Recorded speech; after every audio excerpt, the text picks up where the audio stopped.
So I guess something I should talk about as well is at 200 the gravity curve in TGM1. TGM1 actually like the gravity starts out really slow and then it gets faster and faster up to a point and then it resets and slows down for like another 50 levels or so at level 200. And then it goes all the way up to 20G very rapidly, which is, of course, pieces falling instantly to the top of the stack. So, coming into level 200, the biggest source of time loss in the first half of the game, for many people, is being low stacked at 200. Because from like 100 to 200, it's not that big of a deal. But at 200, like the gravity is literally zero. So you're losing a ton of frames, just like at the very start of the game. So, even clearing a Tetris into, a Tetris is like, depending on the height of your stack, sometimes you might even want to like clear a single at the top of the, at the top of the stack to avoid making your playfield so low that you're spending a ton of time dropping pieces. But I mean, I came in pretty high up and I still had the Kashiwa style thing going on here, which of course I need to fix at some point. Yeah, it's absolutely recommended for beginner players to stack as high as you're comfortable in low G. I mean, that's really not to say that it's ever not recommended to stack high. It's more just that, I mean, you have to watch back your runs, but as long as you don't feel like you're slowing down, like as long as you don't think that you're having to make like bad decisions, I would say just keep stacking up. But, at the same time, you don't need to go way, way out of your way to get like, absolutely insane playing at, 13 and up the entire 0 to 300. You don't strictly need to do that. I mean, you can obviously still get insane times without doing that. But, clearing Tetrises as early as you can when you don't need to, that kind of stuff, like, that will cost you lots and lots of time. So, yeah, it's definitely still recommended. So this run was pretty good because I was stacked fairly high. Now, see, that's the unfortunate part. And I mean, what I just did there, like, there's no way around it. If you find yourself in that situation, doing overhangs and stuff is, of course, good in high gravity, but this isn't high gravity. So when this piece came out, that was like, okay, well, there's like literally nothing I can do. I've just got to drop it somewhere. So I did. And, then I dropped the T there. I mean, it's obviously an awful placement, but what are you going to do? You're not going to wait for the piece to drop. Well, what that T placement does at least do is keep all the holes on the same row. Yeah. Yeah, I mean, it's true. It could be worse, but, yeah, it was not a great placement, so.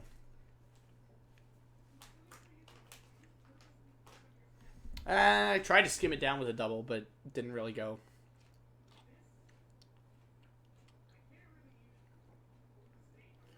Triple, that was good. Good skim there. I mean, trying to skim with doubles and triples is a really important part of getting good at TGM1, I would say.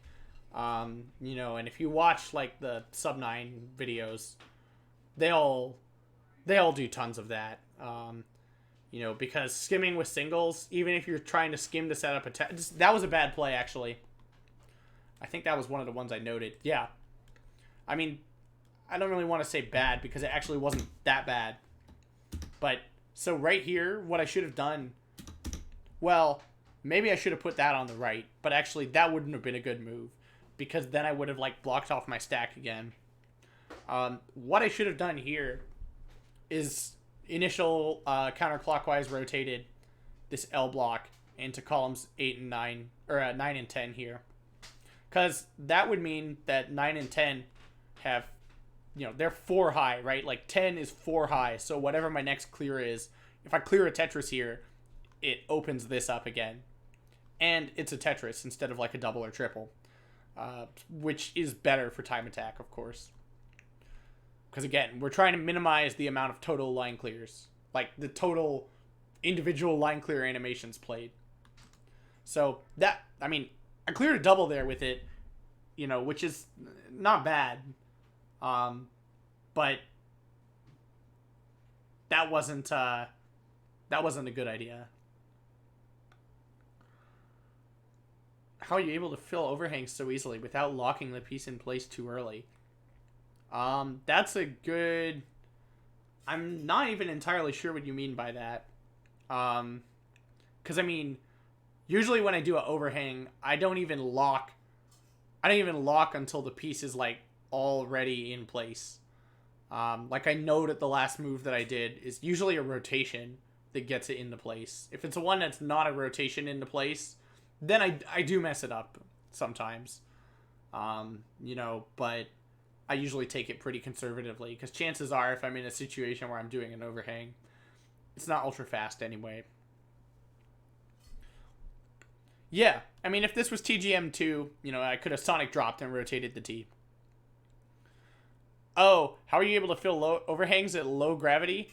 I don't. That's what I'm saying, is that basically at low gravity, like, more or less I don't do it. If there's really no other good option, like, really no good option, then sometimes I'll try and fill it. Or if it's in a tournament, like the Masters, I'll usually try and fill it just to play it safe. And, I mean, then you've just got to drop and, like, just tap down until the piece gets close and then wait. I mean, that's pretty much it. There's no way to go faster, which sucks. So, I mean, from 0 to 200, or really 0 to 100 and then 200 to 300, you really can't be doing overhangs. Like, you just, you know, and you'll see this in the top players too, in like 777 and people, is when they're in that situation, they'll just throw the piece wherever and then try and, you know, skim it with a double or triple or Tetris even later. And that's just kind of how it is. I mean, you know, that's more or less the rule, is that in time attack, it's too dangerous. Really, it's just too slow is what I should say to set up overhangs. You know, I mean, if you're a newer player, oh no, there's no secret method. No, I mean, in TGM 2 and 3, you know, it's fine. But in lower gravity in TGM 1, no, there's nothing you can do. And that is a good point that I think definitely... I'm glad you brought that up, because that is a good point, is that as general advice, you know, from 0 to 300, I mean, from 100 to 200, it's less bad, because the amount of time you're going to waste is, like, under a second. So, hopefully, you know, that's not going to hurt you too much. And if it keeps your stack much cleaner, then, like, that's okay. But definitely 0 to 100, I mean, it really, really costs you, like, a lot of time. So only in situations where you absolutely have to keep the stack safe, or, you know, you're playing way at the top of the screen and you have no other choice or something. But, I mean, again, that goes back into what we were talking about, where, you know, if you're doing something because you're playing at the top of the screen that's slower, then, like, you're losing all that time gain anyway, so...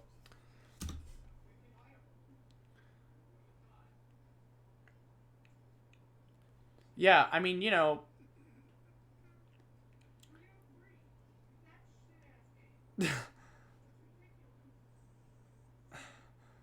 um...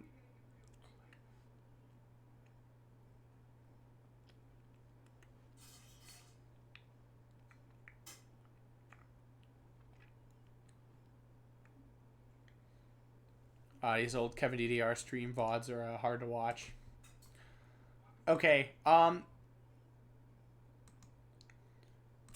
so, there. That was actually a good placement. That was actually a pretty good placement, I'd say. Let's go back here. So, like, the naive move might be to throw... The naive move might be to throw this, like, right here, which is actually a decent move.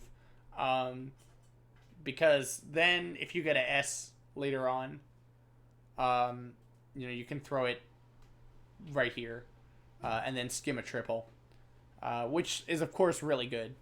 But that's asking a lot. That's asking for multiple, you know, good things to happen. And you could just clear a single here, and then skim a double on top of that. And that's not a bad move either. But that still involves, you know, it's still really not that great. So the slightly better move that I actually did was to throw it there, blocking off the stack. And now, you know, there are multiple pieces that I can skim out of this with, you know, with a Z or a T.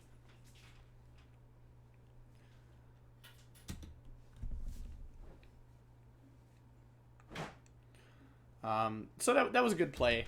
And then let's see here. I had another note. Okay.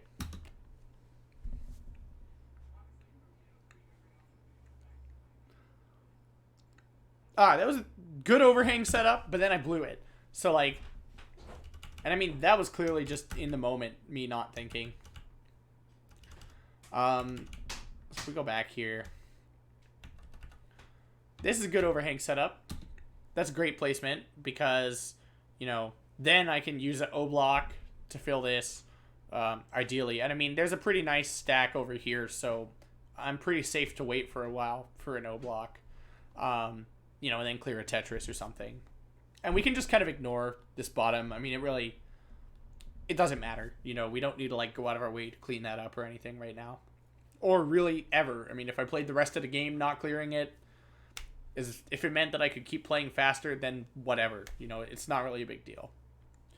So, what do? Well, like a dumbass, I just throw the I block down the right, completely obliterating the overhang, and that was completely the wrong play. I mean, I got a triple, but I should have filled the overhang, because, I mean, now you can see it's like single, you know, and I mean, I did get only a single and a triple, so it didn't go that wrong, but there was no reason to do either of those, so I could have just saved the second, basically.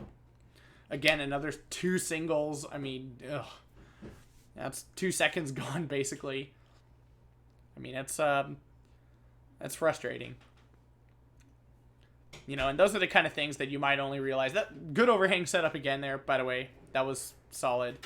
You know, and I'm playing pretty aggressively at this point because I know that the run is not really...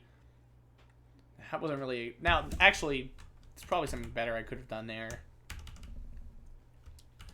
Let me see the stack again, just to make sure I didn't misremember it.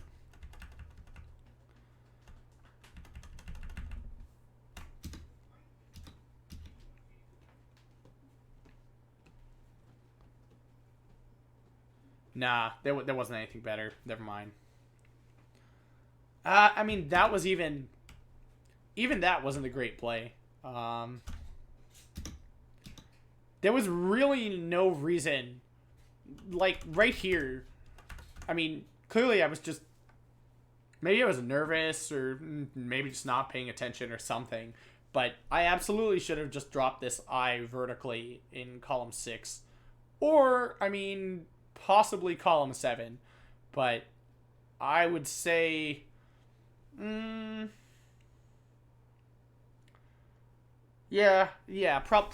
7. Or sorry, 6. I think 7 would be... that might result in the stack getting nasty. So yeah, I should have just thrown it in 6 and then kept stacking, but I didn't, so... There's a triple, and there's a single. See, again, like, I got the triple, which is decent, and then I took a single, and that just shouldn't have had to have happened. So again, I mean, that's more time lost, you know, and... Each of these mistakes... Not even really mistakes, but just, you know, you think these placements are okay. And then it turns out they're actually garbage and they cost you a lot of time. Yeah, and I was pretty stoked with a 450 on that. And I mean, I was a little surprised because up to that point I'd had some cleaner runs than that weren't even close. A good double skim there. That's a nice overhang setup. Oh, that was a good play. This is the kind of move that's, like, really important in high gravity, in TGM1, that, like, I can't even really explain how to do anymore because I just do them completely, like, subconsciously. So basically, I need to get this T block over to here, and that is possible. So let's watch this frame by frame. So you can see... This is like a 30 FPS version of the video, isn't it? That's unfortunate. Doesn't seem to be. Oh no, you're right. So, yeah, what I do is I basically initial rotate the piece, counterclockwise, and then I tap it to here. I rotate the piece, and this is just a rotate. Because of the way the, like, wall kicks work, this is just me rotating the piece again, counterclockwise. Nothing fancy here. It's not like a frame perfect thing or anything. It's just, it's in this spot. You know, and you can see it getting darker because the lock delay is, like, expiring. Sorry about that. Then I rotate. Then I slide the piece to the wall. And then rotate it back with B. And that pops it into place there. And if you did anything other than that, the piece would get stuck. You know, but that's clearly the best placement, like, by a lot. You know, if it was no gravity, you know, that might be the placement that you would make. But as it turns out, we can make the same placement in this situation. And it was good. So, you know, that's something that, like, when I think a lot of, like, players who have GM, but it's like a slow GM, like 12 minutes or 13 minutes, you, like, basically never see them make those placements. And, you know, part of the reason why their times are, like, 12 or 13 minutes is because when they get in that situation, they just throw the piece into an awful place, and then they end up having to clear, like, 4 singles as a result. You know, and that's a few seconds gone, just, like, right there. Whereas here, we kept the stack clean. You know, and we've got an overhang for an L piece. Which, I mean, that's fine. You know, it's... The stack actually right now, like, it might not look great, but it's really not that bad. Because there's a spot for an L or a J over, you know, an L or a J can go over here. You know, I guess, you know, a S or a Z, you know, you can do something over here. You can set up another overhang. There's space, you know, to do stuff, more or less.